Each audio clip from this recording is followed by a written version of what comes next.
দেখে উঠে খিচুড়ি খাবো, যা এটা নিয়ে যা, যা নিয়ে।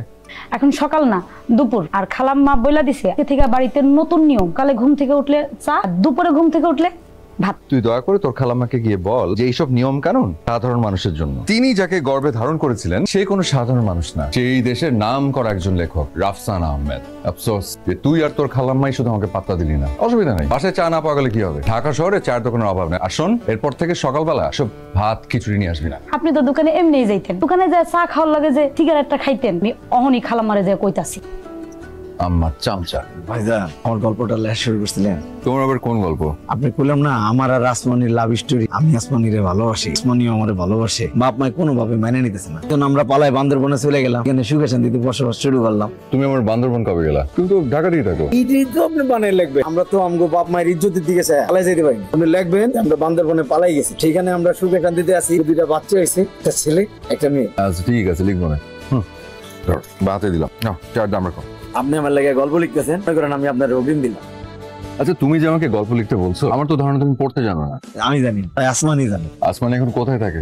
এর দামের লোকে থাকে, আমার লোকে কোনো যোগাযোগ নাই। সিস্টেম করে আপনার লেখা বইটা আমি তারে ঠিকই পাঠাও। আচ্ছা ঠিক আছে, লিখে দিব। যখন লিখবো তখন পারিশ্রমিক দিও। এখন এটা রাখো, অগ্রিম লাগবে না। না ভাইজান, আমার একজন কইছে অগ্রিম না দিলে লেখকে বলে কলম চলে না। আমি 1 মাস চায়ের দোকানে সব চা আপনার জন্য অগ্রিম হিসেবে আমি দিলাম। হ্যালো হ্যালো রাফসান সাহেব, আজকের পার্টির কথা মনে আছে তো? আপনি কিন্তু আসছেন। মানে আমার আসলে সময় হবে না। কি মানে পার্টি জিনিসটা আমার সাথে যায় না। এটা 8-10টা পার্টির মতন না, সব বড় বড় লোক আসবে। আপনার মতো বিখ্যাত লোক পার্টিতে যোগ দিলে শোভা বেড়ে যাবে। আপনি যতটা বড় আমাকে বলছেন, বড় আমি আবার কেউ না। তাছাড়া সব বড় বড় ব্যবসায়ীরা আপনার ওখানে পার্টিতে আসবে, আমি কি করবো? আমাকে প্লিজ মাফ করবেন। না না, শুধু ব্যবসায়ীরা আসবে না, ক্রিয়েটিভ মানুষজন আসবে। নায়ক জিসান আহমেদ, গায়িকা অরিন হক, পরিচালক শমশের ভাই, অনেকেই থাকবে। আশা করি আপনি বোর হবেন না। প্লিজ আসুন। আচ্ছা ঠিক আছে, দেখতে কি করা যায়। বাই। এই পার্টিতে আমি কোনোভাবে যেতাম না, তবে এবার যাব। তার কারণ গায়িকা অরিন হক। মেয়েটাকে যে আমার কি ভালো লাগে, কি সুন্দর কণ্ঠ মেয়েটার। কত হাজার মন খারাপের রাত কেটেছে অরিন হকের কণ্ঠে গান শুনে। এর আগেও একবার একটা অনুষ্ঠানে দেখেছিলাম, কিন্তু কথা বলা হয়ে ওঠেনি। এবার আর কথা বলার সুযোগটা হাতছাড়া করা একদম ঠিক হবে না। খাবি চল। খাবো মানে? আমি খেয়ে নিয়েছি তো। আসমা খিচুড়ি দিয়ে গেল না? আরে ওটা তো সকালে নাস্তা। শোনো মা, কোনো মানুষ যখন দুপুর 1:30টার সময় কিছু খায়, নাস্তা থাকে না, সেটা তখন লাঞ্চ হয়ে যায়। তা তুই রেডি হচ্ছিস এই ভর দুপুরে? যাবি নাকি? রাতে পার্টি আছে। রাতে পার্টি আর এখন রেডি হচ্ছি? মানে আচ্ছা তুমি আমাকে সবসময় বলো আমার সব জায়গায় যেতে লেট হয়ে যায়, আর সেখানে আজ একটু তাড়াতাড়ি রেডি হচ্ছি, এটা দোষ হয়ে গেল। তা সূর্য আজকে কোন দিক দিয়ে উঠেছে? সূর্যের সাথে আমার বিচ্ছেদ বহু বছরের মা। ঠিকই বলেছিস। ওই যে দূরে দাঁড়িয়ে সুন্দর করে হেসে হেসে কথা বলছে যে মেয়েটা, ওটাই অরিন হক। আমি দূর হতে তাহাকেই দেখেছি আর মুগ্ধ হয়ে চোখে চেয়ে থেকেছি। তার সাথে এটাও ভাবছি নিজে থেকে যেচে কথা বলবো নাকি। কাজ ঠিক হবে না, সবাই ভাববে বিখ্যাত গায়িকা দেখে ভাব জমাতে গেছি। তার চেয়ে দূর থেকে দেখাই ভালো। ও ড্যাম, সে কি? আমার চাহনিতে কি কোনো জাদু আছে নাকি? মেয়ে তো দেখছি এদিকে আসছে, আমি যে তাকিয়ে আছি সেটা কি দেখে ফেলো নাকি? রাফসান, এভাবে গলে যাস না, নিজের ওয়েটটা বজায় রাখ। কুল। এক্সকিউজ মি, আপনি রাফসান আহমেদ না? জি। আমি আপনার লেখার ভীষণ ভক্ত। Wow, thanks. Excuse me. Thank you. আমি একটা কথা বলছিলাম। ও হ্যাঁ, তাই তো। না, আমি বলতে চাচ্ছিলাম যে আপনি এত ভালো কি করে লেখেন বলেন তো? আই এম সরি, মনে হয় আপনাকে বিরক্ত করছি। আপনি সত্যি আমার বই পড়েছেন? হ্যাঁ অবশ্যই, তাহলে শুধু শুধু মিথ্যা কথা কেন বলবো? আমার মনে হয় না। আপনি যেরকম বিখ্যাত গায়িকা, আপনার বই পড়ার সময় কোথায়? তাছাড়া এসব পার্টিতে আপনারা ইন্টেলেকচুয়াল প্রমাণ করার জন্য যে আমি বই পড়ি, আমি জানি। আপনার জানাটা কিন্তু খুব ভুল। মানে আপনার 4টা বই আমি পড়েছি। আপনার প্রথম বই হলো প্রভূতি সমগ্র, দ্বিতীয়টা বনভুলিয়া, আর আমার সবচেয়ে ফেভারিট হচ্ছে গল্প গ্রন্থ, যেটার নাম মিথ্যে ঘটনার অবলম্বন। ওয়াও, আপনি সত্যি আমার বই পড়েছেন? আমি আসলে ঠিক বুঝতে পারিনি যে আপনি আপনার মতো এত বিখ্যাত একজন গায়িকা আমার বই পড়ার সময় পাবে, আমাকে চিনবে। এর জন্যই কি এতক্ষণ আপনি আমাকে ইগনোর করছিলেন? মানে হ্যাঁ, সরি। It's okay. আপনার কাছ থেকে এতটুকুই চাওয়া, এভাবে আপনি আমাদের জন্য গল্প উপন্যাস লিখছেন, এভাবে লিখে যাবেন। Okay, please carry on. Bye. Damn Rafsan, তুই না একটা গাধা। এতদিনের ভালো লাগার মানুষকে কাছে পেয়ে কিছুই বলতে পারলি না, আর কিছুক্ষণ কথা বলতি শুধু শুধু ইগনোর করে মেয়েটাকে রাগিয়ে দিলি। আর তোর সাথে কথা বলতে আসবে না। এখন আর এই পার্টিতে বসে থেকে কোনো লাভ নেই, যাওয়ার আগে খাওয়া দাওয়া করে যাস। কি সমস্যা হয়েছে বোঝা যাচ্ছে? সে কি, আপনি চলে যাচ্ছেন? হ্যাঁ, কালকে সকালে একটা রেকর্ডিং আছে তো, বাসে যাচ্ছিলাম যে রেস্ট করতে। আপনি এত আর্লি বের হয়ে যাচ্ছেন? ভিতরে তো আমার একটা ভালো লাগছে না। আসলে পার্টি জিনিসটা আমার সাথে আমার যায় না, তো আমিও চলে যাচ্ছি। বাড়িতে কি হচ্ছে? বনেট খোলা? I have no idea. কি যে সমস্যা হচ্ছে সেটা সে নিজেই বুঝতে পারছে না। আপনি কিছু মনে না করলে আমি একটু চেক করে দেখবো? আপনি?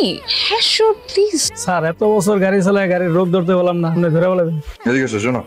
গাড়ির সমস্যাটা আমি ধরে ফেলেছি। এখন তোমাকে আমি বলি, তুমি গাড়িতে উঠবে, বলবো, তখন গাড়িটা স্টার্ট দিবে। যাও গাড়িতে উঠো, দাও গাড়ি স্টার্ট দাও। ব্যাস হয়ে গেল। আমি তো এতক্ষণ জানতাম যে আপনি ভালো লেখেন, তো দেখছি আপনি allrounder. Thank you so much. You are welcome. যদি কিছু না মনে করে আমি আপনাকে লিভ দিই, প্লিজ না বলবেন। আচ্ছা ঠিক আছে, থ্যাংক ইউ। সব বিপদ একসাথে ঘটে। কি হয়েছে? আমার ফোন থেকে কোথাও কলও যাচ্ছে না, আমি বুঝতে পারছি না কি হচ্ছে। আচ্ছা আমি কি আপনার ফোনটা ইউজ করতে পারি? মানে আই এম সরি, আমার ফোন আসলে চার্জ নেই, রাতে চার্জ দিতে ভুলে গেছিলাম, ওই ফোনটা ডেড হয়ে গেছে।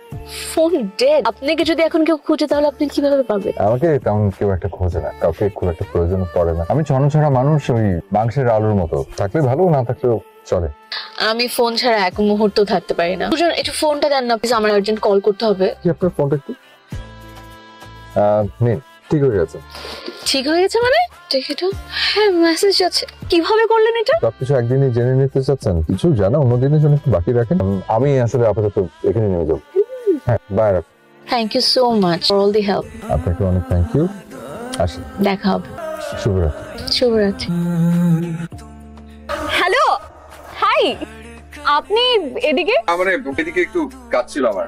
আমার ওই যে পাশের স্টুডিওতে একটা রেকর্ডিং ছিল। কেমন হয়েছে? ভালো হয়েছে। কেমন আছেন? এই তো। আপনি যদি ব্যস্ততা না থাকে, ওদিকে একটা ভালো কফি শপ আছে, আমরা বসেও কথা বলতে পারি। রাজি হয়ে যা রাফসান, এই সুযোগ আর পাবি না। হ্যাঁ বল, এটার সাথে কিছুক্ষণ সময় কাটাতে পারবি। কি ভাবছেন? না মানে আমার আসলে একটু কাজ আছে। ও কোনো সমস্যা নেই, ক্যারি অন, দেখা হবে। বাই। ড্যাম, তুই আসলে একটা গাধা রাফসান। না বললি কেন? সারাদিন তো ঘুরেই বেড়াস, এমন একটা সুযোগ হারালি, তোকে দিয়ে কিচ্ছু হবে না। বেশি খিদে পেয়েছে?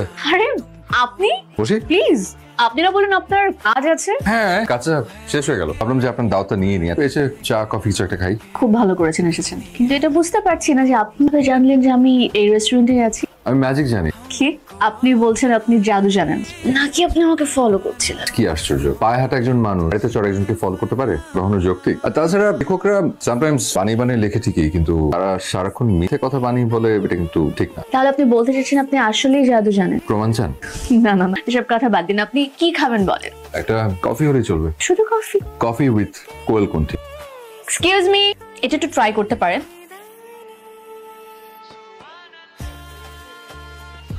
হ্যালো, আমি দূর হতে তোমার এই দেখেছি আর মুগ্ধ হয়ে চোখে চেয়ে থেকেছি। Excuse me. এই গানটাও কিন্তু আপনার গলায় চমৎকার লাগে। থ্যাঙ্কস, কিন্তু আপনি কে বল? ওয়েট, আমার যদি ভুল না হয়ে থাকে আপনি কি রাফসান আহমেদ? জি, আমার আঁকে করে এই নামটাই রেখেছিল। আপনার না সেভাবে কাউকে প্রয়োজন পড়ে না তো আমাকে কি কারণে দরকার পড়লো? তেমন কোনো কারণ নেই, হঠাৎ মনে পড়লো।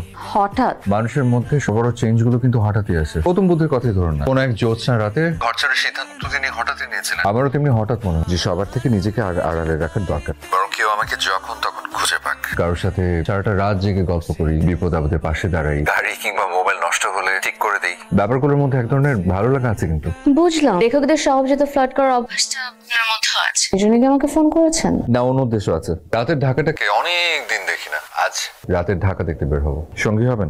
হওয়া যায়, কিন্তু আমার তো ড্রাইভার চাকরি ছেড়ে চলে গেছে। আপনি জানলেন কি করে? ম্যাজিক। ড্রাইভার লাগবে না। আমরা রিক্সায় চড়ে ঢাকা শহরটাকে দেখবো, চলবে? চল, কিন্তু মিডিয়ার কেউ দেখে ফেল। কি হবে? খুব বড় জোর একটা নিউজ। বিখ্যাত সুকণ্ঠী গায়িকা অরিনের সাথে ডুবতে বসা লেখক রাফসান আহমেদের প্রেম। শুনুন, গসিপ নিয়ে ভাববেন না। যার যত বেশি স্ক্যান্ডাল তার বাজেট তত বেশি ভালো। তাই চটপট রেডি হয়ে যান, আমি আসছি। আসুন। বাই।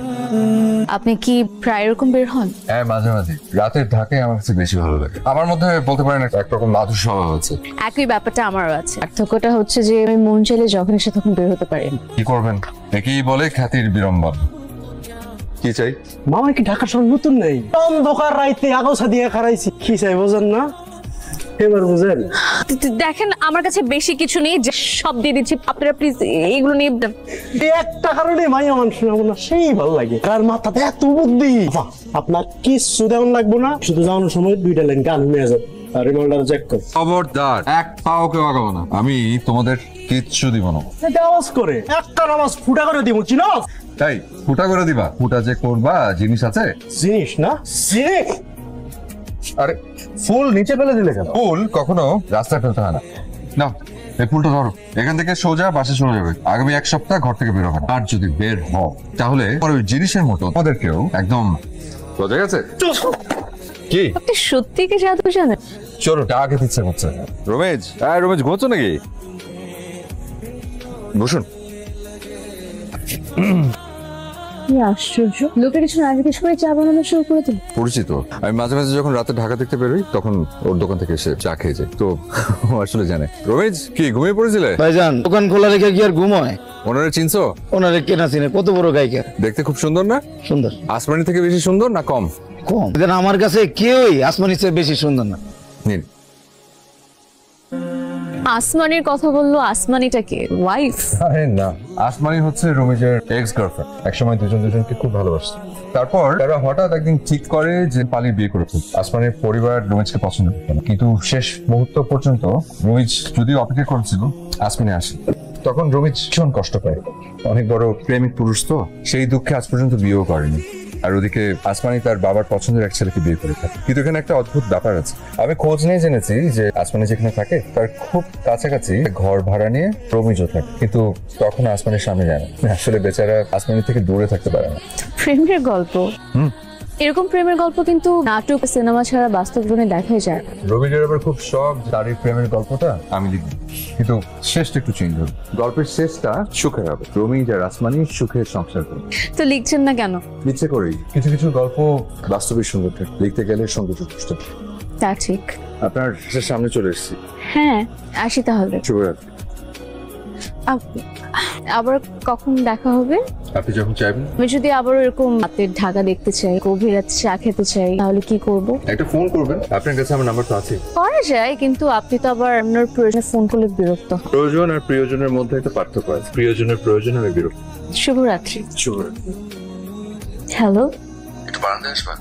কেন? আপনি কোথায়? আসো না। হ্যাপি বার্থডে তোমার জন্য। Thank you. You're welcome. তো তোমার ভাগ্য যে কি পরিমাণ খারাপ সেটা তুমি জানো? কিভাবে? তোমার জন্ম যদি এখন না হয়ে অনেক বছর আগে হতো তাহলে কত কিছু হতো জানো? কিভাবে? এই রাতে রবীন্দ্রনাথ ঠাকুর কিংবা রবার্ট ফ্রস্ট তোমাকে ভেবে লিখতেন জীবনের সব থেকে সুন্দর কবিতাগুলো। জীবনানন্দ দাশ লিখতেন আমাকে দুদণ্ড শান্তি দিয়েছিল তোরার অরিন মহল। যদি তাজনের আমলে তোমার জন্ম হলে তাজমহলে আমরা পেতাম অরিন মহল। থিওরি অফ রিলেটিভিটি ভুলে গেল, তোমার জন্মদিন নিশ্চয়ই বলতেন না, কিন্তু এসবের কিছুই হলো না। তোমার জন্ম হলো আমার সময়, আর তুমি পেলে সাধারণ একটা birthday wish. Happy birthday once again. অনেক অনেক শুভকামনা তোমার জন্য। একটা কথা ছিল, বলো। মানে গুগলে আমার বার্থডেটা আসলে ভুল দেওয়া। আমার বার্থডে আসলে সেপ্টেম্বরে। Sorry for that. এটাই। আমি তো ভাবলাম প্লিজ কিছু ভেবো না। তুমি আমার জন্য যা করেছো, জীবনে আমি যতগুলো বার্থডে সেলিব্রেট করেছি না, আজকের বার্থডেটা আমার চেয়ে বেশি স্পেশাল। আজকের পর থেকে আমি এই ডেটেই বার্থডে সেলিব্রেট করবো প্রতি বছর। Thank you. আর আমি অনেক ভাগ্যবান যে আমি তোমার সময় চলেছি। চলো বাসে চলো, কেক কাট। সরি একটু লেট হয়ে গেল। না মানে শেষ হতে একটু বেশি দেরি হয়ে গেল। বসো। তোমার লেট হওয়াতে আমার কোনো অভিযোগ নেই, বরং তোমার অপেক্ষায় থাকতে থাকতে আমি আমাদের ভবিষ্যতের গল্পটা লিখি। তুমি যে আসছো এই ভাবনাটাই এত মিষ্টি যে তোমার জন্য অনেকক্ষণ সময় অপেক্ষা করে থাকলে এক নিমেষে কেটে যায়। কি ব্যাপার, লেখক সাহেব আজ বেশ রোমান্টিক হচ্ছে। তুমি জীবনে আসার পর থেকে সব রোমান্টিক গল্প মাথায় আসছে। প্রেম যে সবসময় সুন্দর কথাটা আবার প্রমাণিত হল। কিছু অর্ডার করেছো? তোমার প্রিয় ব্ল্যাক ফরেস্ট। ব্ল্যাক ফরেস্ট, ব্যাপারটা কি বলো তো? মানে আজকে কোনো স্পেশাল ডে? আজ আমার খুব স্পেশাল একটা দিন। কি স্পেশাল? আগে খাবার আসুক পরে বলবো। বলবে করে তো অনেক কিছুই বলো না। এখন সার্ভ করে দেবো? হ্যাঁ দিতে পারেন। ও আচ্ছা, গাড়ির বিষয়টা ছিল অন্য। তোমার ড্রাইভারের সাথে আমার কথা বলে মনে হচ্ছে ওই ব্যাটা আমার কাছ থেকে অহেতুক টাকা খসানোর ধান্দা আছে, এবং আমি গাড়িটা চেক করলাম, তার সত্যতা পেলাম। এই জন্য ভয়েসে চাকরি ছেড়েই চলে গেছে। আর মোবাইলের ব্যাপারটা আরো সিম্পল। প্রথমত তুমি খুব তাড়াহুড়ায় ছিলে, আর দ্বিতীয়ত আমার ধারণা তুমিও অনেক আগে থেকে আমাকে পছন্দ করতে। তোমার মোবাইল যে কখন ফ্লাইট মোডে চলে গেছে, আর সেই সুযোগে আমিও তোমাকে ইমপ্রেস করার একটা সুযোগ পেয়ে গেলাম। আচ্ছা, মানে ফেথ হেল্পস ইউ। তুমি ফেইথে বিশ্বাস করো? করি। Thank you. Thank you for the cake. শুরু করো। নাও। আমাকে বিয়ে করবে তুমি?